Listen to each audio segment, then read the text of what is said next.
Hi అండి, అందరూ ఎలా ఉన్నారు? Welcome back to my channel.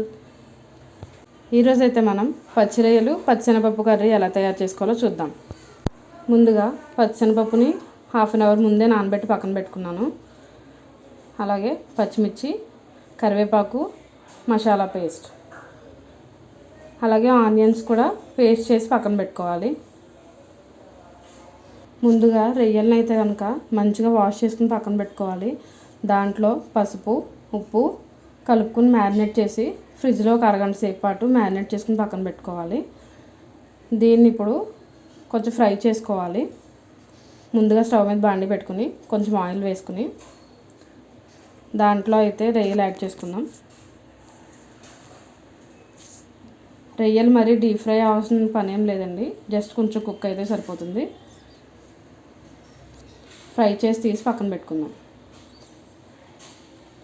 ఇప్పుడు వేరొక బాండీ పెట్టుకుని దాంట్లో కొంచెం ఆయిల్ యాడ్ చేసుకుని దాంట్లో కొంచెం ఆనియన్ పేస్ట్, అలాగే పచ్చిమిర్చి, కరివేపాకు మంచిగా ఫ్రై అవనివ్వాలి.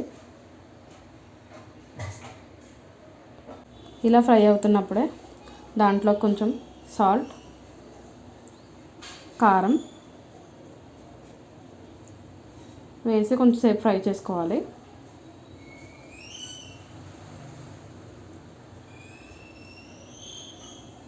ఆనియన్ పేస్ట్ అంతా మంచిగా ఫ్రై అయిన తర్వాత దీంట్లో కొంచెం వాటర్ యాడ్ చేసుకుందాం.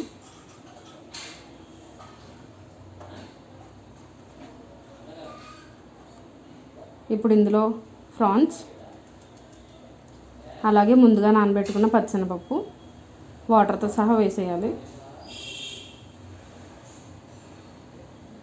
ఇది మంచిగా దగ్గరగా అయ్యేంత వరకు మూత పెట్టి కుక్ చేసుకుందాం. దీంట్లోనే కొంచెం మసాలా పేస్ట్ యాడ్ చేసుకుని మూత పెట్టి సిమ్లో కుక్ చేసుకోవాలి. అంతేనండి, ఎంతో టేస్టీ అయిన పచ్చిశనగపప్పు పచ్చిరొయ్యల కూర అయితే రెడీ అయిపోయింది.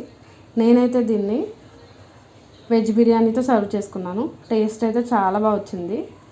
Thanks for watching. Subscribe to my channel.